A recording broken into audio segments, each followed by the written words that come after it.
तो आज का जो हमारा टॉपिक है जो मैंने चुना है वो है टेक्नो फंडा एनालिसिस। तो सबसे पहले टर्म का मीनिंग क्या होता है। तो टेक्निकल एंड फंडामेंटल ये दोनों वर्ड हमने सुने हैं। तो इन दोनों का एक कॉम्बिनेशन ही टेक्नो फंडा एनालिसिस होता है। तो टेक्निकल एनालिसिस आपको हमेशा हेल्प करता है कि आप ट्रेंड को जज कर सको कि कितना स्ट्रॉन्ग ट्रेंड है, ऊपर में हो भले ही नीचे में हो। While fundamental analysis helps you to learn about the business and the valuations of the companies. और जो बिजनेस है वो हमेशा इम्पोर्टेंट रहेगा किसी भी कंपनी के लिए। शॉर्ट टर्म वोलेटाइल मूव हो सकते हैं बट बिजनेस का इम्पोर्टेंस हमेशा रहेगा। कभी कभी आपको बहुत सी उतार चढ़ाव देखने को मिलेगा शेयर्स में, बट जब तक बिजनेस स्ट्रॉन्ग रहता है तब तक आपको पेशेंस और कन्विक्शन रखना पड़ेगा, और यही अपने को फंडामेंटल एनालिसिस सिखाता है। जबकि टेक्निकल एनालिसिस में आपको काफी सारी चीजें आती है, इंडिकेटर्स होते हैं, आपके मूविंग एवरेजेस होते हैं, तो वो आपको सिंपली ट्रेंड को कैसे जज करना है उसके बारे में सिखाते हैं। तो टेक्नो फंडा एनालिसिस का सिंपल मीनिंग ये रहता है which is a combination of technical and fundamental analysis. तो सबसे पहले मैं आपको स्ट्रेटेजी बता सकता हूँ कि क्या स्ट्रेटेजी अपन चूज करते हैं, कौन से वैल्यूएशन रेशियोज रहते हैं, बट थोड़ा सा अभी जो मार्केट का कंडीशन है उसमें हमें समझना पड़ेगा कि अपना साइकोलॉजी किस हिसाब से रहना चाहिए। तो अपन जिस हिसाब से जानते हैं कि दो फेजेस होते हैं मार्केट के। एक बुल मार्केट जिसमें अपन सोचते हैं बाय ऑन डिक्लाइन, ये टर्म काफी बार यूज होता है कि जो भी अपने को थोड़ा सा डिक्लाइन मिलेगा उसमें अपन बाय करेंगे। एक बेयर मार्केट होता है जिसमें जो भी राइज आता है वो सेल हो जाता है। तो बुल मार्केट बेयर मार्केट में आपका साइकोलॉजी किस हिसाब का होना चाहिए। बुल मार्केट में कोई भी बंदा हो वो कोई भी रेट पे रिगार्डलेस द बिजनेस को बाय करने की सोचता है, जबकि बेयर मार्केट में अपोजिट होता है, कोई भी इन्वेस्टर हो वो पैनिक में सेल करने का सोचता है। इसका आपके पास एग्जांपल है अभी का बुल मार्केट और जो एक महीने का आपका बेयर मार्केट आया था अराउंड मार्च में, फरवरी और मार्च का। बट इन दो चीजों में हमें एक चीज नहीं भूलनी चाहिए कि बिजनेस क्या है कंपनी का, कंपनी के वैल्यूएशन रेशियोज क्या है जो अपन आगे डिस्कस करेंगे। बिकॉज एक अगर बुरा बिजनेस है और बुल मार्केट में अगर चल भी रहा है तो भी वो बुरा ही रहेगा, और अगर एक अच्छा बिजनेस है जो बेयर मार्केट में टूटा है वो भी अच्छा रहेगा। तो उसमें आप कोई डिफरेंस नहीं रख सकते। डिफरेंस है तो वो आपकी साइकोलॉजी में है। तो if you are getting me Vivek ji. जी जी जी एब्सोल्युटली राइट। तो मेन डिफरेंस आता है अपनी साइकोलॉजी में। अपने पास स्ट्रेटेजी होती है, अपने पास वैल्यूएशन रेशियोज रहते हैं, बट जो मार्केट के दो फेज है वो हमें सिखाते हैं कि अपने को साइकोलॉजी किस हिसाब से डेवलप करना है। क्योंकि एट लास्ट आपका ट्रेडिंग हो या इन्वेस्टमेंट हो उसमें आपका माइंडसेट इंपॉर्टेंट रहता है rather than the strategy. Because strategy आपके पास बहुत सारी होती है बट आपका माइंडसेट काफी इंपॉर्टेंट रहता है। नेक्स्ट अगर मैं आपको थोड़े से अपना एग्जांपल दूं कि मैं कैसे सिलेक्शन करता हूँ अपनी इन्वेस्टिंग के लिए, जो मेरे इन्वेस्टमेंट रहते हैं उसके लिए मैं किस हिसाब से सिलेक्ट करता हूँ कंपनियों को। तो सबसे पहले I like debt free companies, जो जिनको अपन बोलेंगे नेट कैश कंपनीज, और the companies which are having zero net date.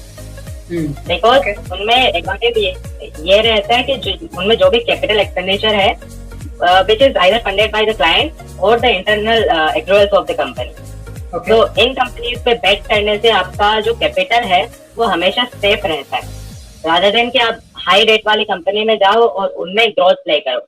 तो उनमें आपको उतना एप्रिसिएशन नहीं मिलेगा जितना आप नेट कैश कंपनीज में जाओगे वहां पे मिले। सेकेंड जो मेरा क्राइटेरिया रहता है, हमेशा अपने को नॉन साइक्लिकल कंपनीज चूज करनी चाहिए जिससे कि आपका जो कंपाउंडिंग गेन्स आने का पॉसिबिलिटी रहता है वो ज्यादा हो। और नॉन साइक्लिकल से मेरा मीनिंग है कि साइक्लिकल जैसे हो गए आपके मेटल्स हो गए या कंपनीज जो कोई भी कमोडिटी पे डिपेंड करती है, उन कंपनीज से हटकर हमें अगर नॉन साइक्लिकल कंपनीज पे अपन चूज करें तो उनमें अपना कंपाउंडिंग गेन्स आने का चांसेस ज्यादा रहता है। थर्ड जो क्राइटेरिया रहेगा, कंपनीज जिनमें वॉल्यूम ग्रोथ होती है, मतलब ईयर बाय ईयर उनमें एक रेवेन्यू ग्रोथ होती है, उन कंपनीज में आप ज्यादा बेट कीजिए जिनमें रेवेन्यू और प्रॉफिट ग्रोथ एटलीस्ट पिछले 3 साल का डबल डिजिट में हो। बिकॉज डबल डिजिट से अगर कम ग्रोथ है तो वहां पे आपको थोड़ा सा दूर रहने का कोशिश करना चाहिए। और ये सिर्फ स्मॉल और मिड कैप कंपनीज के लिए, बिकॉज मेरा ज्यादातर इन्वेस्टमेंट स्मॉल और मिड कैप कंपनीज में रहता है rather than large cap.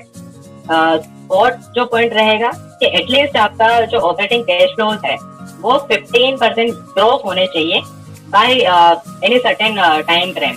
Like आप पिछले 3 साल का टाइम फ्रेम सिलेक्ट करो तो एक कंपाउंडिंग आपका ग्रोथ होना चाहिए ऑपरेटिंग कैश फ्लोज में, ऑपरेटिंग प्रॉफिट्स में, वो भी काफी इंपॉर्टेंट है।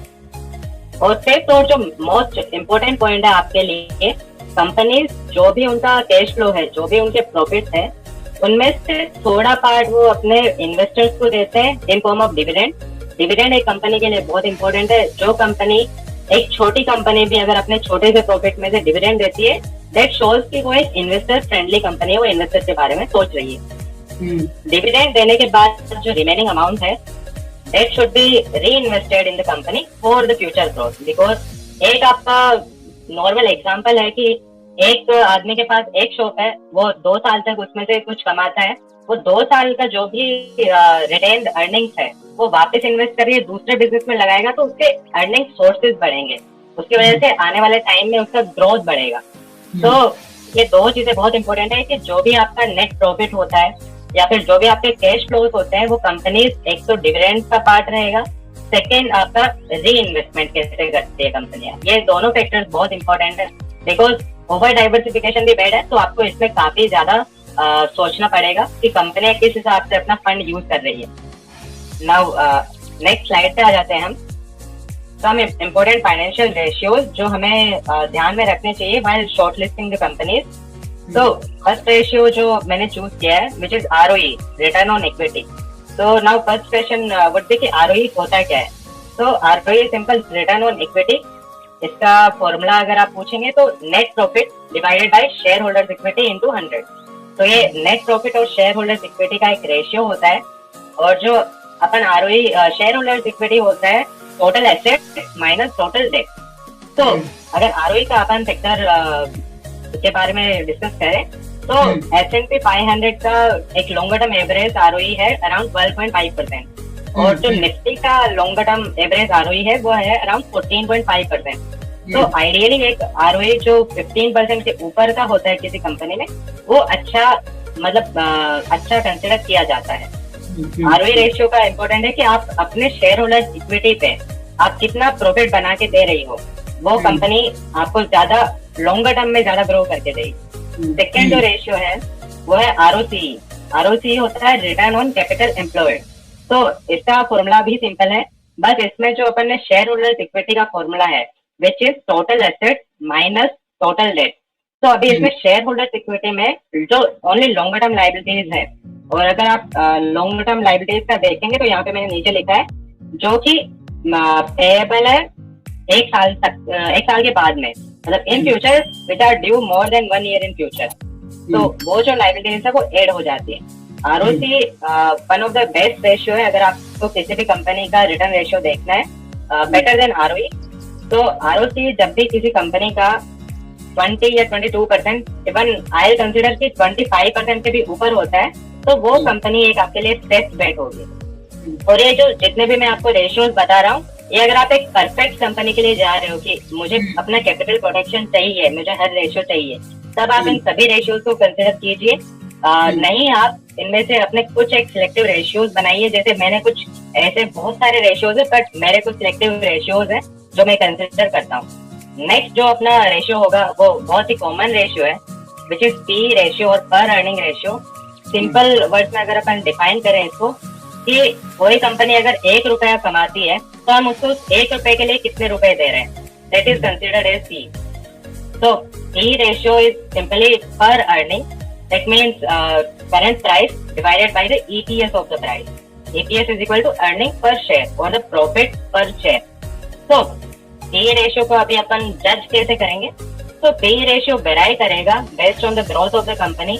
लाइक अगर एक कंपनी आपका पिछले 3 साल या 5 साल से अराउंड 15-20% आपको कंपाउंडिंग ग्रोथ दे रही है रेवेन्यूज और प्रॉफिट्स में, तो that can hold higher P।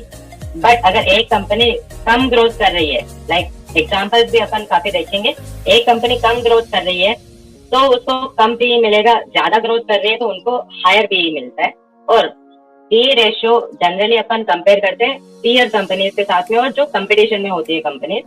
Like अगर मैं आपको एग्जांपल दूं तो P रेशियो अपन कंपेयर करेंगे, जैसे कोई कंपनी टेलीकॉम सेक्टर में रिलायंस, तो टेलीकॉम सेक्टर की और जो कंपनीज है उनका P रेशियो क्या है, तो उस हिसाब से अपन सेक्टर वाइज कंपेयर करेंगे और पीयर कंपनीज के साथ कंपेयर करेंगे। Next ratio is PB which is the price to book ratio.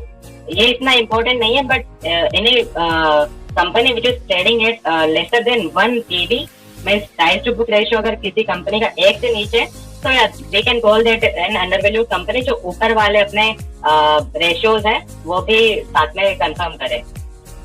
Next जो मोस्ट इम्पोर्टेंट है डेट टू इक्विटी। तो डेट टू इक्विटी रेशियो जो होता है कंपनी का, वो कैलकुलेट किया जाता है कंपनी की जो टोटल लायबिलिटीज है उनको उसके शेयर होल्डर्स इक्विटी के साथ में। तो शेयर होल्डर्स इक्विटी में आपको पहले भी फॉर्मूला बता दिया, और टोटल लायबिलिटीज मतलब शॉर्ट टर्म लायबिलिटी और लॉन्गर टर्म लायबिलिटी। अब यहाँ पे एक क्वेश्चन आएगा आपके माइंड में कि शॉर्ट टर्म और लॉन्ग टर्म होती क्या है। तो शॉर्ट टर्म जो डेट होता है वो debt these are the liabilities which is payable within next 1 year. यहाँ पे इसका बहुत बड़ा रोल है कि काफी कंपनीज में जो पूरा टोटल डेट का वैल्यू होता है वो अलग होता है, और जो short term long term debt है वो जब आप देखोगे, तो अगर कोई कंपनी के पास टोटल डेट का ज्यादातर पास शॉर्ट टर्म डेट है तो that is not highly negative. But अगर कोई कंपनी बहुत ज्यादा लॉन्ग टर्म डेट इकट्ठा करके रखती है which is payable for more than 1 year in future, तो वो थोड़ा आपके लिए दिक्कत रहता है। तो शॉर्ट टर्म डेट वो होता है जो अगले 1 साल में पेएबल होता है, जबकि लॉन्ग टर्म डेट एक कंपनी का होता है वो 1 साल से ज्यादा लेगी कंपनी उसको पे करने के लिए। नेक्स्ट एक और डेट का आप टाइप देख सकते हैं, कॉन्टिजेंट लायबिलिटी। ये आप सिंपल अगर कंसिडर, मैं आपको एक एग्जांपल दूं कि कोई भी आपका कोर्ट केस चल रहा है कंपनी के खिलाफ, वो बहुत ही मतलब एक अनसर्टेन फ्यूचर इवेंट है, उसके आउटकम पे आप डिपेंड करेगा कि आपको लायबिलिटी आएगा या नहीं आएगा। Like in case of telecom companies like Bharti and Vodafone, तो उनपे ये कॉन्टिजेंट लायबिलिटी था, जो केस का रिजल्ट उनके अगेंस्ट आया और उनके लिए वो लायबिलिटी बना फिर। So that is called contingent liability, और companies having higher longer term debt और higher contingent liabilities should be avoided। जिन भी कंपनी में बहुत ज्यादा लॉन्ग टर्म डेट है, या फिर मैं कहूँ कि आप लॉन्ग टर्म डेट को इक्विटी से कंपेयर कीजिए, शेयर होल्डर्स इक्विटी से, एंड कॉन्टिजेंट लायबिलिटी जिनमें हाई है उन कंपनीज को आप जनरली अवॉइड करते हैं लॉन्गर टर्म के लिए। अगर अपन स्मॉल मिड कैप कंपनीज की बात करते हैं तो राइट।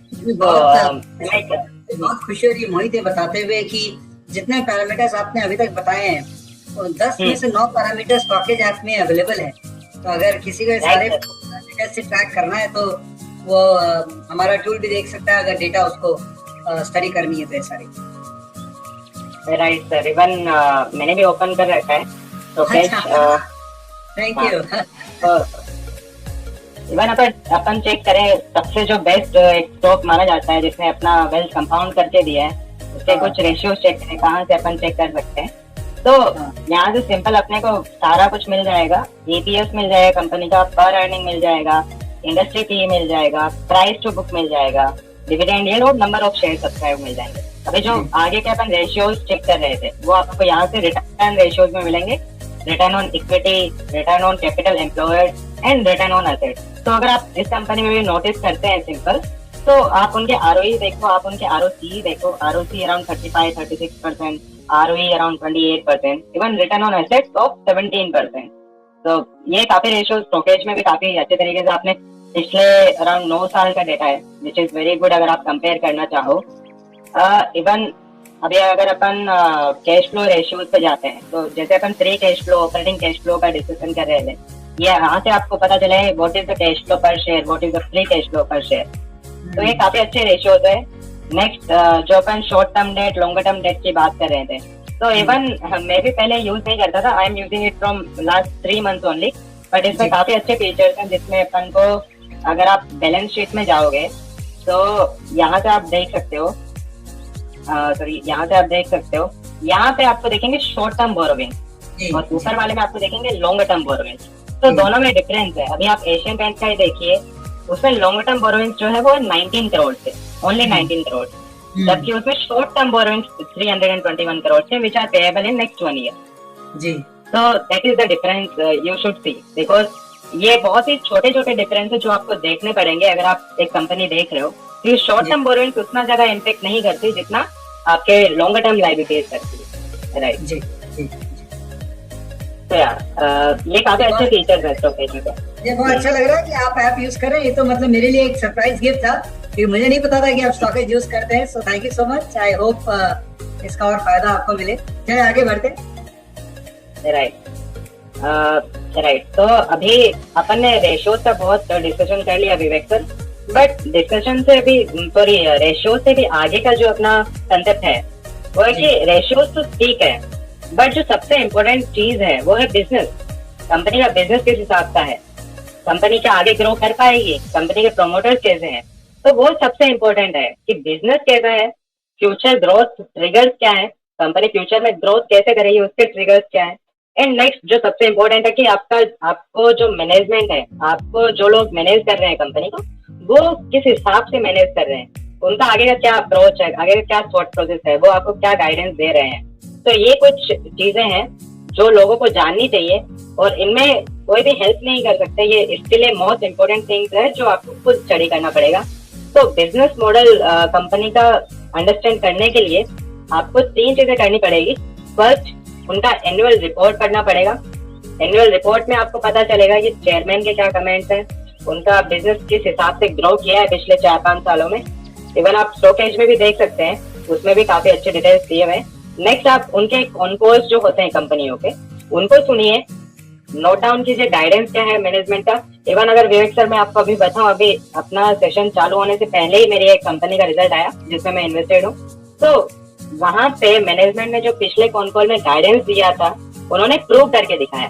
तो that is the biggest thing कि मैनेजमेंट जो आपको गाइड करता है कॉन्कॉल्स में, जब आपसे बात करके आपको गाइड करता है, अगर मैनेजमेंट उसमें खरा उतरता है तो वहां से आपको पता चलता है कि मैनेजमेंट कितना ट्रस्टवर्दी है। बाद में आपको स्टडी करना पड़ेगा उनके प्रोडक्ट्स के बारे में, फर्स्ट प्रोडक्ट, सेकंड की competitors, and third whether they are performing operationally better और at par to their peers. तो ये 3 चीजें आपको हमेशा देखनी पड़ेगी उस कंपनी के बिजनेस मॉडल को अंडरस्टैंड करने के लिए। सबसे पहला एनुअल रिपोर्ट स्टडी कीजिए, उससे आपको पता चलेगा कि पिछले कई सालों में कैसा ग्रोथ रहा है, कंपनी के चेयरमैन का क्या कहना है, वहाँ पे ट्रांजेक्शन किस हिसाब से हो रहे हैं कंपनी में। सेकेंड, उनके कौन कौन से अटेंड कीजिए, जो भी आपका मैनेजमेंट गाइडेंस देते हैं उसको नोट डाउन कीजिए, और अगले क्वार्टर या फिर जो भी ईयरली वो गाइडेंस देते हैं क्या वो पूरा कर पाते हैं उसको नोट डाउन कीजिए। थर्ड, उनके प्रोडक्ट्स के बारे में स्टडी कीजिए कि कंपटीटर्स कौन है, whether they are performing operationally better. I have used operationally, net level पे नहीं, बट अगर ऑपरेशनली वो बेटर करते हैं तो वो काफी अच्छा कर रहे हैं अपने बिजनेस। नेक्स्ट, अपना फ्यूचर ट्रिगर्स कैसे अपन चेक कर सकते हैं। तो फ्यूचर ट्रिगर्स तभी होंगे जब आप कुछ नया करेंगे। ज्यादातर जो स्मॉल और मिड कैप कंपनीज होती है उनमें फ्यूचर ट्रिगर्स तभी आएंगे जब आप कुछ ना कुछ नया करने की कोशिश करेंगे, कुछ ना कुछ ज्यादा मार्केट में एंटर करने की कोशिश करेंगे, अपनी एग्जिस्टिंग जो कैपेसिटी है उसको थोड़ा सा बढ़ाने की कोशिश करेंगे, उसको यूटिलाइज करने की कोशिश करेंगे। तो इसमें अपने को कुछ चीजें देखनी पड़ेगी कि कंपनी पिछले काफी टाइम में कैपेक्स कर रही है या फिर कोई नए प्रोडक्ट लॉन्च कर रही है। अपन अगर स्टॉकेज में देखते हैं तो वहां पे आपको एक ऑप्शन दिखेगा फिक्स्ड एसेट वैल्यू का। तो अगर किसी भी कंपनी में फिक्स्ड एसेट वैल्यू इंक्रीज होता है विद टाइम, तो वो दिखाता है कंपनी कैपिटल एक्सपेंडिचर कर रही है जिससे कंपनी के फिक्स्ड एसेट वैल्यू बढ़ रहा है। तो यहाँ पे आपको पता चलेगा कुछ फ्यूचर में होगा। अगर सिर्फ कैपेक्स से आपको नहीं पता चलेगा, बट उस कैपेक्स के बाद में कंपनी कुछ नए प्रोडक्ट लॉन्च कर रही है या फिर एग्जिस्टिंग जो प्रोडक्ट था उसका कैपेसिटी कितना इंक्रीज हुआ, उनका यूटिलाइजेशन लेवल कितना है। तो ये सारी चीजें आपको चेक करनी पड़ेगी, बाद में जाके आप उसके फ्यूचर ट्रिगर्स के बारे में ज्यादा पता लगा सकते हो। नेक्स्ट, आपको डोमेस्टिक या ग्लोबल ट्रेंड कैसा है उनके प्रोडक्ट के लिए। तो इसके लिए एक बेस्ट एग्जांपल है अपने लिए फार्मा सेक्टर। तो अगर अपन मार्च अप्रैल की ही बात करते हैं तो फार्मा सेक्टर के लिए डोमेस्टिक ट्रेंड भी और ग्लोबल ट्रेंड भी, जस्ट बिकॉज ऑफ कोविड नहीं बोल सकते, कोविड के अलावा भी काफी रीजंस थे, जियोपॉलिटिकल रीजंस भी थे, बट जो डोमेस्टिक और ग्लोबल ट्रेंड था वो फार्मा सेक्टर के लिए बहुत ज्यादा पॉजिटिव हुआ। उस वजह से आप देखोगे कि फार्मा में जो भी कंपनियों ने पहले से कैपेक्स करके रखे थे, पहले से जिन्होंने बहुत सारे प्रोडक्ट्स के लिए अप्रूवल लेके रखे थे या लॉन्च कर दिए थे, उनको काफी इस रैली में फायदा मिला। तो ये आपको शुरुआती ट्रेंड पकड़ना पड़ेगा, बिकॉज लोग जानते थे अप्रैल मई में भी कि फार्मा सेक्टर पॉजिटिव है, वो जून में भी जानते थे, वो जुलाई में भी जानते थे। तो उस हिसाब से आप बेनिफिट ले सकते हो ज्यादा से ज्यादा अगर आप ट्रेंड को जल्दी पकड़ोगे। अगर आप ट्रेंड जो चेंज हो रहा है किसी भी सेक्टर के लिए उसको जल्दी पकड़ोगे तो आप ज्यादा कमाओगे। और रिसेंट एग्जांपल अपना ऑटो है कि ऑटो में किस हिसाब से काफी अच्छा टर्न अराउंड आया, ऑटो एंसिलरीज की कंपनियां अच्छी चली, तो उस ट्रेंड को आप जितना जल्दी पकड़ लोगे उतना आपके लिए फायदा है। थर्ड जो रहेगा फ्यूचर ट्रिगर के लिए, if they are able to get profit from their capex plan. जैसे हमने अभी डिस्कस किया कि कंपनी ने कैपेक्स कर लिया, कंपनी नए प्रोडक्ट लॉन्च कर रही है, बट क्या वो अपनी कैपेसिटी को यूटिलाइज करने में मतलब सक्सेसफुल है, वो सबसे इम्पोर्टेंट है। अभी अभी एक रिजल्ट की बात कर रहा था जो अभी आया रिसेंटली। तो उन्होंने जो कैपेक्स प्लान किया था उससे पूरा डिलीवर करके दिखाया है। तो वो फ्यूचर ट्रिगर्स आपको चेक करने पड़ेंगे, मैनेजमेंट के बारे में पढ़ना पड़ेगा। थर्ड अपना टॉपिक ही वही है कि प्रमोटर्स और मैनेजमेंट किस हिसाब से है। तो यहाँ पे सबसे पहले आपको एक चीज दिमाग में आती है जो सबसे पहले ज्यादा पॉपुलर हुई थी DHFL के टाइम पे, which is corporate governance. DHFL का जब इशू हुआ था तब सबसे ज्यादा लोगों को इस टर्म के बारे में पता चला था कि कॉर्पोरेट गवर्नेंस नाम का भी कोई चीज होता है। तो कॉर्पोरेट गवर्नेंस को आप कैसे देख सकते हो, यहाँ पे कुछ गवर्नेंस इशू है। तो यहाँ पे आपको प्रमोटर्स या मैनेजमेंट, आपको टॉप मैनेजमेंट जो भी कंपनी का होता है उसका रेम्यूनरेशन चेक कीजिए। अगर कोई कंपनी ने पिछले 3 साल में 10 या 15% का ग्रोथ दिया है और उसके मैनेजमेंट ने जो हाइक लिया है वो मोर देन 15, 20 या 25% है, मतलब कि जितना कंपनी नहीं ले रही है उससे ज्यादा मैनेजमेंट ने अपना सैलरी इंक्रीज किया है या फिर रेम्यूनरेशन इंक्रीज किया है, तो वो देख के आपको थोड़ा सा कोशिश हो जाना चाहिए। अगर कंपनी ग्रो नहीं कर रही उस हिसाब से, बट जो रेम्यूनरेशन है टॉप मैनेजमेंट तो वो बहुत ज्यादा बढ़ रहा है। और ये इसका एक एग्जांपल है विच इज मिर्जा इंटरनेशनल, कि कंपनी बहुत ज्यादा ग्रो नहीं कर पाई, बट जो उनका मैनेजमेंट है उन्होंने जो रिलेटेड पार्टी ट्रांजेक्शन किए या फिर जो अपना रेम्यूनरेशन उन्होंने बहुत ज्यादा हद तक इंक्रीज किया, उसकी वजह से कंपनी भले ही अभी वही EPS दे रही है, कंपनी का पे डिक्रीज हो गया बिकॉज प्राइसेस टूट गए, कंपनी ने रेवेन्यूज नहीं तोड़े ज्यादा, बट वो जो ट्रेंड होता है कि मैनेजमेंट को आपने कितना सैलरी दिया या फिर आपके जो टॉप मैनेजमेंट है उनको कितना रेम्यूनरेशन दिया, वो काफी इंपॉर्टेंट है कि आपने ग्रो नहीं किया बट आपने उनका रेम्यूनरेशन बढ़ा दिया। बिकॉज ये काफी ऐसे कंपनियों में होता है जिनमें एक पूरा फैमिली का राज होता है। और इसका एग्जांपल है मिर्जा इंटरनेशनल। अगर आप पीछे का उसका परफॉर्मेंस जाके देखोगे तो आपको पता चलेगा। Last but not the least, stake. अगर प्रमोटर्स ने अपना स्टेक बढ़ाया है और प्रमोटर्स एक साइजेबल स्टेक होल्ड कर रहे हैं, यहाँ पे increase in stake, second sizeable. तो अभी साइजेबल स्टेक क्या होता है, मोर देन 45 to 50% अगर प्रमोटर्स होल्ड करते हैं कंपनी में, यहाँ पे और भी एक टर्म्स आ जाते हैं, FIIs का होल्डिंग, DIIs का होल्डिंग, बट अगर प्रमोटर एक साइजेबल स्टेक होल्ड करते हैं कंपनी में, दैट शोज कि प्रमोटर को अपनी कंपनी में फेथ है। तो ये 3 चीजें आपको हमेशा अपने मैनेजमेंट या प्रमोटर्स में चेक करनी चाहिए कि मैनेजमेंट का रेम्यूनरेशन क्या है, उनका रेम्यूनरेशन इंक्रीज किस हिसाब से हो रहा है।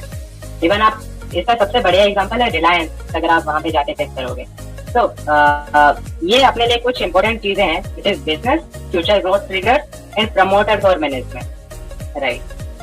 आई hope you are getting Vivek sir. Yep absolutely. मेरा मतलब पूरा फंडामेंटल रिसर्च का मेरा 2 इलेक्टिव का MBA का कोर्स रिवाइज हो रहा है। मैं इतना एंजॉय कर रहा हूँ आपकी बातें, आप इमेजिन नहीं कर सकते हो। प्लीज कंटिन्यू, बहुत अच्छा लग रहा है मुझे, please continue. Okay Vivek sir, तो नेक्स्ट जो एक फंडामेंटल का टॉपिक है और ये बहुत इंपॉर्टेंट टॉपिक है। आपने इन्वेस्ट कर दिया, आपने रिलायंस में 800 में ले लिया, रिलायंस तो गलत एग्जांपल है। आपने कोई भी कंपनी, आपने आयोन केमिकल्स 200 रुपए में ले लिया, बट वो 800 रुपए में एग्जिट करना है, 1000 में एग्जिट कब करना है, वो बहुत इंपॉर्टेंट है। और ये प्योरली मतलब फंडामेंटल अप्रोच रख के आप कैसे एग्जिट कर सकते हो उसका आपके लिए एक वो है एग्जाम्पल है। क्योंकि टेक्निकल से आप एग्जिट कर सकते हो with the help of selling stop loss, और आपका जो स्टॉप लॉस है, प्रीवियस जो स्विंग हाई लो है उनका सपोर्ट देख के, बहुत सारे इंडिकेटर्स है आपके पास। आप RSI से डाइवर्जेंस देख सकते हो, आप मैकडी से डाइवर्जेंस देख लिया, बट प्योरली फंडामेंटल बेसिस से आप अपनी इन्वेस्टमेंट को कब एग्जिट करोगे। तो यहाँ पे कुछ इंपॉर्टेंट हाइजीन चेक्स है। First one is excessive related party transaction. ये आपको कोई भी कंपनी के बैलेंस शीट में या फिर आप एनुअल रिपोर्ट में जाके चेक करोगे तो उससे बहुत छोटे छोटे ट्रांजेक्शन होते हैं कि जो मतलब कंपनी की खुद की फॉर्म कंपनीज होती है। इसका बेस्ट एग्जांपल है आपके पास मिर्जा इंटरनेशनल, उसका मैं नोट्स दे दूंगा, अभी मेरे पास नहीं एक्चुअली। तो उन्होंने इतने रिलेटेड पार्टी ट्रांजेक्शन किए, उन्होंने अपने ही फाउंडेशन में अपनी ही अलग अलग कंपनी से, जैसे आप पैसा घुमाना बोलते हैं वो किया। तो ये जब भी कोई कंपनी में आप ऑब्जर्व करते हो कि उनके रिलेटेड पार्टी ट्रांजेक्शन बहुत ज्यादा बढ़ने लगते हैं या फिर ऑडिटर्स कुछ ऑब्जर्वेशन देते हैं, अपनी ऑडिटर्स रिजाइन करते हैं, वो सबसे बड़ा आपके लिए एक क्वेश्चन पॉइंट है कि ऑडिटर्स रिजाइन करते हैं, उसका रीजन क्या होता है। सेकंड जो आपका पॉइंट आता है कि पास्ट में कोई उनमें मिस गवर्नेंस एक रिकॉर्ड है, पास्ट में उन्होंने कुछ ऐसे काम किए हैं जो उन्होंने नहीं करने चाहिए थे, मतलब उनका गवर्नेंस इश्यू हो गया। इसके काफी सारे आप एग्जांपल्स देखेंगे विच इज अगर मैं बोलूँ DHFL हो गया, अभी यस बैंक भी हो गया, पहले के भी काफी कंपनीज हैं जिन जो अभी डेलिस्ट हो चुकी हैं क्योंकि उनका मिस गवर्नेंस रहा था। तो जो भी कंपनी के पास्ट में मिस गवर्नेंस के ट्रैक रिकॉर्ड हो उनको आप सिंपली अवॉइड कीजिए, एग्जिट कीजिए। आप अगर बाई भी कर लेते हो गलती से, बिकॉज गलतियां होती है इंसान से, बट आप उनको एक सही समय पर एग्जिट कर दीजिए, बिकॉज वो कंपनी के मैनेजमेंट ही उस हिसाब के होते हैं। इसका सबसे अच्छा एग्जांपल आपके रिलायंस पावर हो गया, Reliance infra, Reliance capital, Suzlon, Indo solar, मोजर बेयर, बहुत सारे एग्जांपल्स हैं। लाइक इंडो सोलर काफी अच्छा चला अभी, बट वो वापस नीचे आ गया बिकॉज पास्ट में उसका मिस गवर्नेंस का ट्रैक रिकॉर्ड है। मोजर बेयर शायद डिलीट ही हो गया। तो पास्ट में अगर कोई मिस गवर्नेंस का ट्रैक रिकॉर्ड है तो उस कंपनी को हमेशा एग्जिट के लिए सोचिए। थर्ड, आपके जो टैक्स रेट है, जो एक टैक्स स्लैब डिसाइड होता है कंपनी का उनके प्रोडक्ट का, तो अगर लो टैक्स रेट है कंपनी के बैलेंस शीट में या फिर हायर कॉन्टिजेंट लायबिलिटीज है तो उस कंपनी को आप हमेशा एग्जिट के लिए देखिए। हायर कॉन्टिजेंट लायबिलिटीज का अगर आपको मैं एक एग्जांपल दूं तो वो था रिलायंस पावर। अगर आप उसके 2-3 साल पहले तक के कॉन्टिजेंट लायबिलिटीज देखते हैं, आपको ऐसे काफी सारे एग्जांपल्स दिखेंगे जिनमें हायर कॉन्टिजेंट लायबिलिटीज थे, पब्लिक बाइंग में थी, बट उनको काफी अच्छा तोड़ दिया मार्केट में। ये 3 आपके लिए एक हाइजीन टेक रहेंगे। अगर आप ये 3 चीजें देखते हो अच्छी तरीके से तो आप काफी अपना कैपिटल प्रोटेक्ट कर सकते हो। अभी एग्जिट की बात आती है कि एग्जिट हमें कब करना चाहिए। तो एग्जिट के 3 पैरामीटर्स हैं कि अगर रेवेन्यूज या प्रॉफिट में जो ग्रोथ होती है, जैसे पिछले 3 साल में कंपनी ने कितना ग्रो किया या फिर पिछले 5 साल में कंपनी ने कितना ग्रो किया है, कंपाउंडिंग गेन होती है। अगर उसमें स्लो डाउन होता है आपका, तब आप उस कंपनी को अपना एक एग्जिट क्राइटेरिया में डालते हो। बट इससे भी एक बड़ा पॉइंट है कि जो हमने शुरू में रेशियोज देखे थे, ROE, ROC, return on equity and return on capital employed, इनका भी एक एवरेज होता है कि पिछले 3 साल या पिछले 5 साल के एवरेज से अगर नीचे आ जाते हैं ROE और ROC रेशियो, तो वहां पे आपको थोड़ा सा एग्जिट करने का कोशिश करना चाहिए और थोड़ा इम्प्रूवमेंट का वेट करना चाहिए कंपनी के फंडामेंटल्स में। थर्ड और मोस्ट इम्पोर्टेंट, अगर कोई कंपनी आपने साइक्लिकल ही चूज कर ली है, जिसका साइकिल ही एंड हो गया है, जहाँ पे कोई फ्यूचर ट्रिगर्स नहीं है कंपनी के लिए, तो वहां पे आप अपने इन्वेस्टमेंट एग्जिट कर सकते हैं ऑन प्योरली फंडामेंटल बेसिस। और जो सबसे अच्छा टॉपिक रहेगा, सबसे इम्पोर्टेंट जो आपका एग्जिट क्राइटेरिया रहेगा वो है ROE और ROC रेशियोज को आपको ट्रैक करना है। अगर ROE ROC रेशियोज पिछले 3 या 5 साल के एवरेज से नीचे आ जाते हैं तो फिर आप उस कंपनी को देखिए एग्जिट करने के लिए। तो ये अपना इसमें मैं एक बात बोलना चाहूंगा, ये ROE ROC का अगर आप स्टैंडअलोन रेशियो देखते हो ना तो उसमें हमेशा एक प्रॉब्लम है, और ये प्रॉब्लम हमको दिखी, हमने स्टॉकेज में इस प्रॉब्लम को सॉल्व किया है। अगर आप एक बार स्टॉकेज वेब में जाओ, एक बार आप एक बार रिलायंस आप देखो and go to ratio, fundamentals में रेशियो में आप अगर आओगे जब, तो देखो आपको इसमें नजर आएगा कि कंपनी की ROE गिर रही है। Okay, right. जब आप इसको न्यूमरेटर डिनोमिनेटर वाइज तोड़ोगे ना, जैसे आपने किया, तो आपको समझ में आएगा कि कंपनी का कैपिटल बेस बढ़ रहा है क्योंकि रिलायंस ने बोरोइंग काफी की और रेवेन्यू अभी स्टैटिक, बिकॉज कैपिटल बेस बढ़ रहा है इसीलिए ROE नीचे जा रहा है। बट वो कैपेक्स जो अभी किया है उसका बेनिफिट आने वाले 5 साल में आएगा, जो कि रेवेन्यू में इम्पैक्ट नजर आएगा। तो स्टैंडअलोन ROE ROC अगर खाली एक नंबर देखेंगे तो ये सब जो इंसाइट है ये मिस हो जाएगा। इसीलिए हमने क्या न्यूमरेटर और न्यूमरेटर दोनों को दिखा दिया ताकि आपको पता रहेगा कि ये इम्पैक्ट आ किस ले रहा है। राइट, ठीक है, आगे बढ़ते हैं। राइट, तो या रिटर्न रेशियोज काफी अच्छी रेशियोज रहते हैं अगर अपन उनको सही से यूज करें, बिकॉज वो अपने को एक एंट्री भी दिलाते हैं कंपनी में और एक एग्जिट भी देते हैं काफी अच्छा। तो ROE और ROC रेशियोज ये एकदम आप टेक्स्ट बुक आपके स्टोरीज मान लो तो वो रेशियोज होते हैं ROE ROC। तो ये फंडामेंटल्स के बारे में मैंने थोड़े नोट्स बनाए थे। अभी थोड़ा टेक्निकल्स के बारे में, ज्यादातर टेक्निकल्स में आएंगे अपन। तो टेक्निकल्स में मैंने बहुत सिंपल रखा है, बिकॉज टेक्निकल साइड काफी कॉम्प्लेक्स स्टोरीज पे भी जा सकते हो जिनमें आपको बहुत टाइम लगेगा, बट बहुत सिंपल रखते हो कि आप फंडामेंटल एनालिसिस यूज करते हुए अपने इन्वेस्टिंग में टेक्निकल्स के हिसाब से यूज कर सकते हो। बिकॉज अभी तक लोग ज्यादातर ये सोचते हैं कि फंडामेंटल से ही अपन सिर्फ इन्वेस्टिंग कर सकते हैं, बट मेरा ये मानना है कि अपन टेक्निकल्स अगर 70-30 भी यूज करते हैं कि 70% फंडामेंटल्स एंड 30% टेक्निकल्स, तो अपन बहुत ज्यादा अर्न कर सकते हैं। और हमें right time of entry and right time of exit मिलेगा। तो technical side of analysing stock, तो फंडामेंटल एनालिसिस अपने को पता है कि अपन बिजनेस को स्टडी करेंगे, अपन रेशियोज को स्टडी करेंगे, अपन कंपनी के एनुअल रिपोर्ट स्टडी करेंगे, बिजनेस मॉडल को स्टडी करेंगे, प्रमोटर्स, ट्रांसपेरेंसी, जो भी हाइजीन चेक्स है, ये सारा कुछ फंडामेंटल्स है। दैट्स वाई 70-30 का रेशियो रखा है मैंने इन्वेस्टिंग में। तो टेक्निकल जब भी आप यूज करते हो इन्वेस्टमेंट के लिए, तो सबसे पहला रूल है मेरा कि हमेशा लॉगरिथमिक स्केल यूज करो, और शॉर्ट में अगर मैं बोलूँ तो लॉग स्केल यूज करो। अगर आप अवेयर हो विवेक सर इसके बारे में। यार नहीं, मैं जानता हूँ, बट मैं चाहता हूँ कि आप ये सिंपल तरीके से समझाएं, बिकॉज लॉगरिथमिक सुन के काफी लोगों की बत्ती गुल हो गई होगी, तो आप थोड़ा उसको चार्ट में दिखा पाए तो बहुत सही रहेगा। राइट, तो यहाँ पे मेरे पास एक चार्ट है अभी। मैं चार्ट ओपन करता हूँ मारुति का, बिकॉज उसमें आपको अच्छा दिखेगा।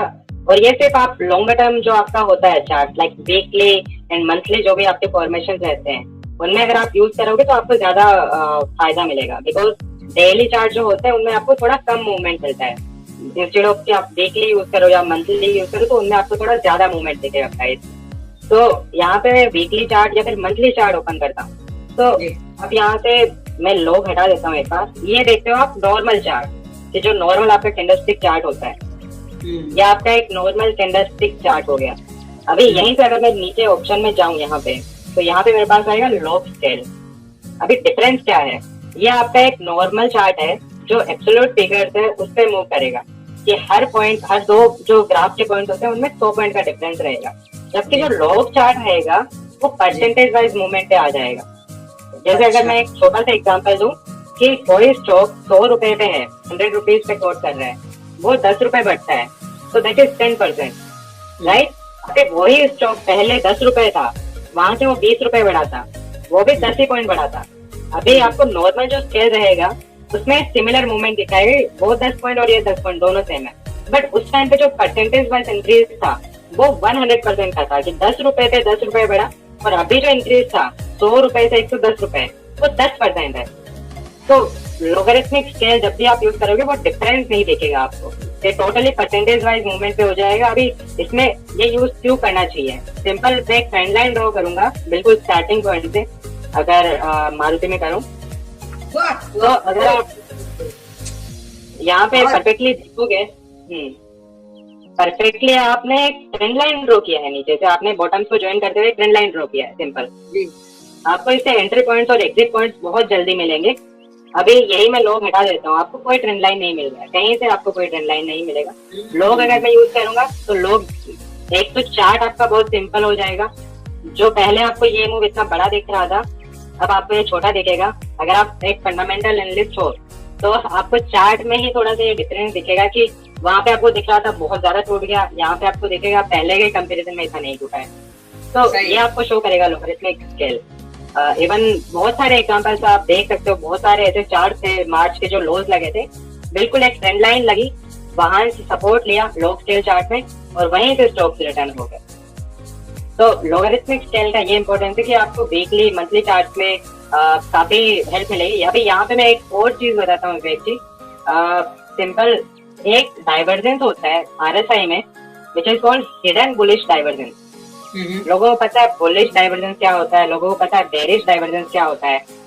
बुलिश डाइवर्जेंस जब जो बॉटम अपन ज्वाइन करे उनमें हायर हाई लगता है, हायर लो लगता है, और जो RSI के जो बॉटम अपन ज्वाइन करते हैं, सॉरी मैंने उल्टा बोल दिया, तो जो प्राइसेस होता है उसमें तो लोअर लो लगता है, बट जो RSI है उसमें हायर लो लगता है। अभी इसी का अपोजिट एक हिडन बुलिश डाइवर्जेंस बहुत अच्छा वर्क करेगा।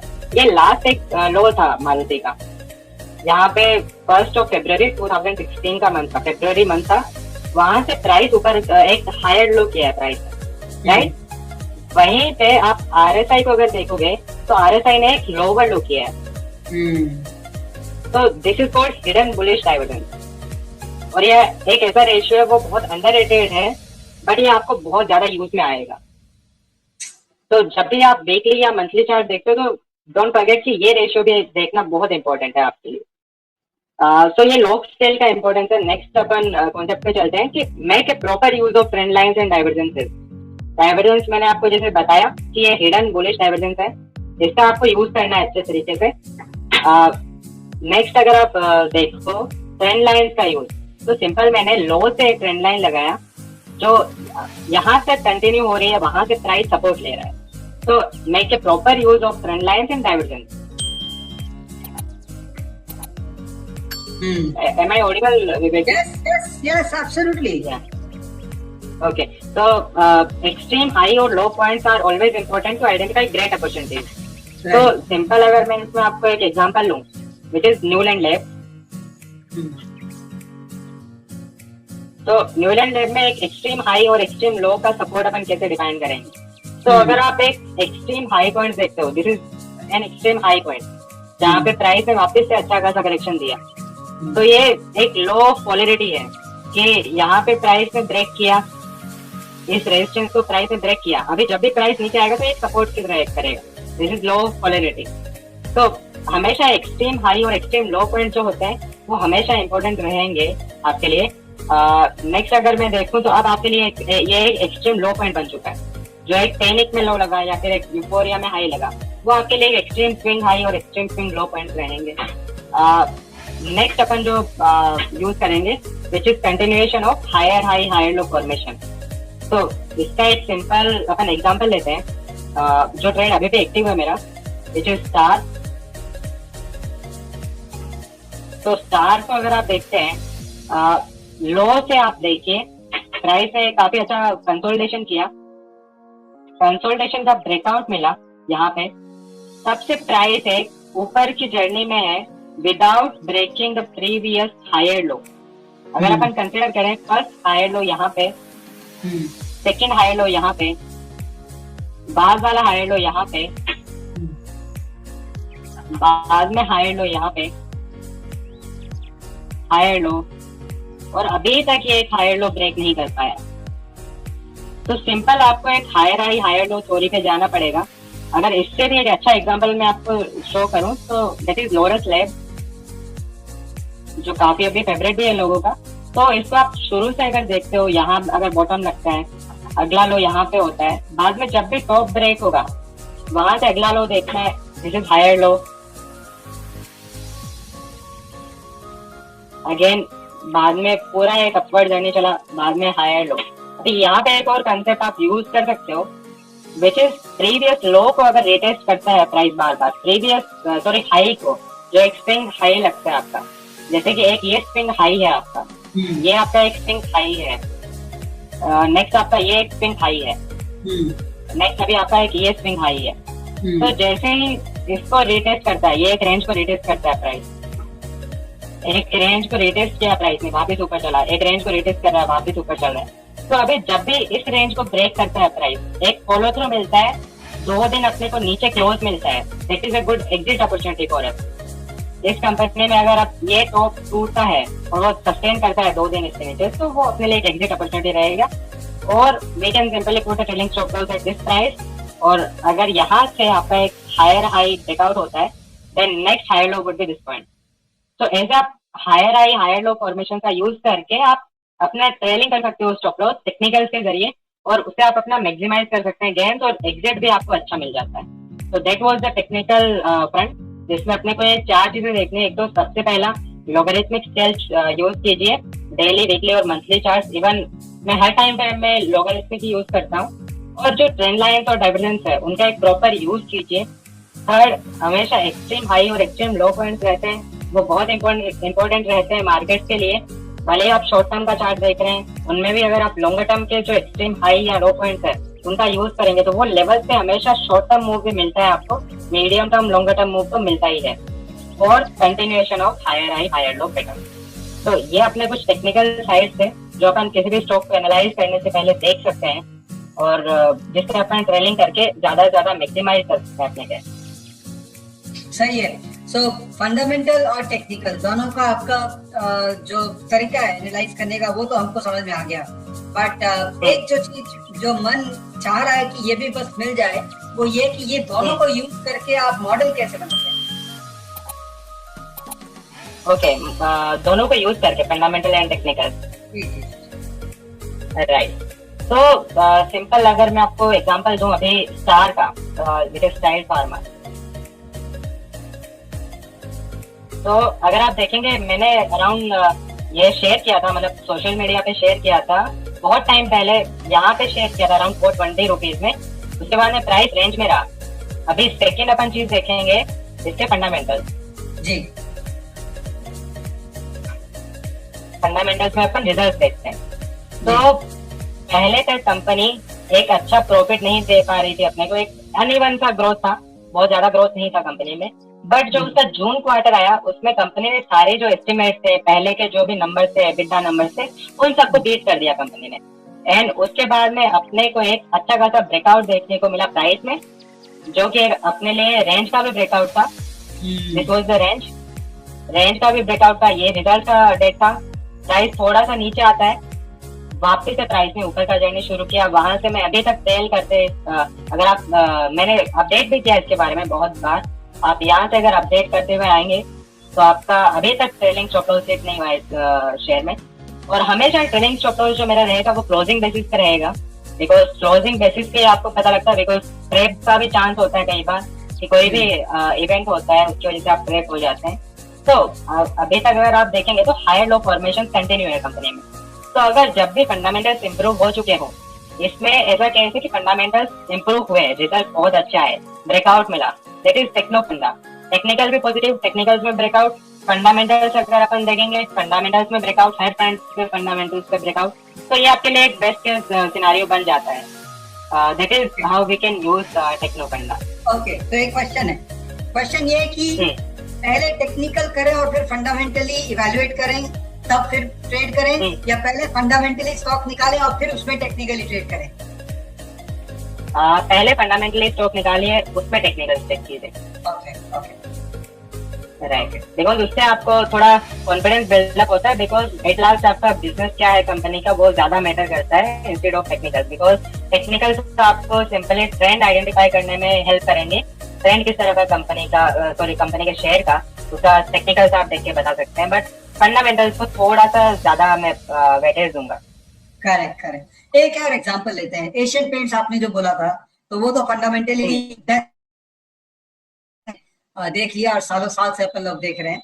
अब उसका टेक्निकल देखते हैं कि कब एंटर कर सकते हैं उस स्टॉक में। राइट, तो अगर अपन एशियन पेंट्स भी देखते हैं, लॉन्गर टर्म चार्ट देखें, मतलब फंडामेंटली अगर मैं स्टॉक को इवैल्यूएट कर रहा हूँ तो मैं कल के लिए नहीं ले रहा हूँ, करेक्ट? मेरा इंटेंशन है कि मैं तो उसमें ट्रेलिंग करके उसको शायद एक क्वार्टर, एक साल, 2 साल के लिए उसको होल्ड करना चाहता हूँ। राइट, ओके, तो अपन वीकली चार्ट देखेंगे सिंपल एशियन पेंट्स का। तो एशियन पेंट्स बहुत सिंपल है आपके लिए। अभी एंट्री कब लेना है, ये बहुत अच्छा क्वेश्चन है विवेक सर, कि फंडामेंटली अपन ने देख लिया कि कंपनी अच्छा है, कंपनी के रेशियोज बहुत अच्छे हैं, तो ये बहुत लोगों के मन में डाउट होता है कि एंट्री कब करें। तो एंट्री हमेशा SIP मोड में करना चाहिए। आपका एक सर्टेन कैपिटल है, उसका आप एक सर्टेन अमाउंट एक शेयर में डालोगे, तो एक शेयर में भी जो आप अमाउंट डाल रहे हो उसको 3 टुकड़ों में डिवाइड करो। 30% का एक आप बना लो कि मेरे को 30% अब डालना है, 30% बाद में डालना है, 40% बाद में डालना है।